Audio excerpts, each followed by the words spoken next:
കടപ്പാട്ടൂർ ശ്രീ മഹാദേവ ക്ഷേത്രത്തിലെ 65ാമത് വിഗ്രഹ ദർശന ദിനാഘോഷം ഭക്തനിർഭരമായ ചടങ്ങുകളോടെ നടന്നു. ഉച്ചകഴിഞ്ഞ് 2:30 വിഗ്രഹ ദർശന സമയത്ത് വിശേഷാൽ ദീപാരാധന നടന്നു.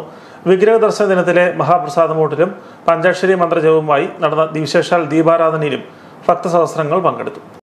മീനച്ചിലാറിന്റെ തീരത്ത് കടപ്പാട്ടൂർ ഗ്രാമത്തിൽ 1960 ജൂലൈ 14 ശ്രീ മഹാദേവന്റെ വിഗ്രഹ ദർശനം ഉണ്ടായത്.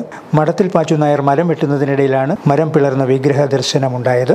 കടപ്പാട്ടൂർ ശ്രീ മഹാദേവന്റെ 65ാമത് വിഗ്രഹ ദർശന ദിനാഘോഷമാണ് തിങ്കളാഴ്ച നടന്നത്. ഭക്തി നിർഭരമായ ചടങ്ങുകളോടെ ഉച്ചയ്ക്ക് 2:30 വിഗ്രഹ ദർശനത്തോടനുബന്ധിച്ചുള്ള വിശേഷാൽ ദീപാരാധന നടന്നത്.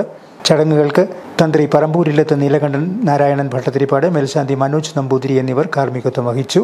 കടപ്പാട്ടൂരപ്പന്റെ വിഗ്രഹ ദർശന ദിനാഘോഷത്തോടനുബന്ധിച്ച് ഭക്തസഹസ്രങ്ങളാണ് ക്ഷേത്രത്തിൽ ദർശനത്തിനെത്തിയത്. രാവിലെ മുതൽ CA ബാലകൃഷ്ണൻ നായരുടെ നേതൃത്വത്തിൽ പഞ്ചാക്ഷരി മന്ത്രജപം നടന്നു. ക്ഷേത്രത്തിലെത്തിയ മുഴുവൻ ഭക്തജനങ്ങൾക്കും മഹാപ്രസാദമൂട്ട് നൽകി. രാവിലെ 9 മുതൽ മഹാപ്രസാദമൂട്ട് ആരംഭിച്ചു. പ്രസാദമൂട്ടിന് മള്ളിയൂർ പരമേശ്വരൻ നമ്പൂതിരി ദീപം തെളിയിച്ചു. വിഗ്രഹ ദർശന സമയമായ ഉച്ചയ്ക്ക് 2:30 നട തുറന്ന് ദീപാരാധന കണ്ടു തൊഴാൻ വൻ ഭക്തജന തിരക്കാണ് അനുഭവപ്പെട്ടത്.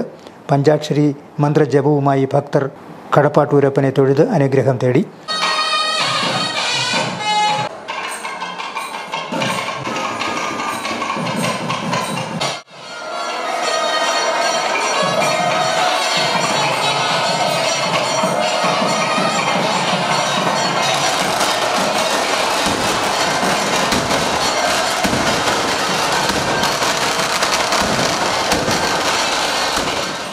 തുടർന്ന് കടുംപായസ പ്രസാദ വിതരണവും നടന്നു. തിരുവരങ്ങിൽ അക്ഷയശ്രീ കളരിക്കലിന്റെ സംഗീതാർച്ചന, വിനോദ് സൗവർണികയുടെ സോപാന സംഗീത സമന്വയം, കടപ്പാട്ടൂർ വീരനാട്യ സംഘം, പൂഞ്ഞാർ ത്രയംബകം വീരനാട്യ സംഘം എന്നിവയുടെ വീരനാട്യം, ഭരതനാട്യം, അമയനൂർ ശിവദം കൈകൊട്ടിക്കളി സംഘത്തിന്റെ കൈകൊട്ടിക്കളി എന്നിവയും നടന്നു. ദേവസ്വം ഭാരവാഹികളായ Manoj B. Nair, N. Gopakumar, Babu KR തുടങ്ങിയവർ പരിപാടികൾക്ക് നേതൃത്വം നൽകി. Star vision news, Pala.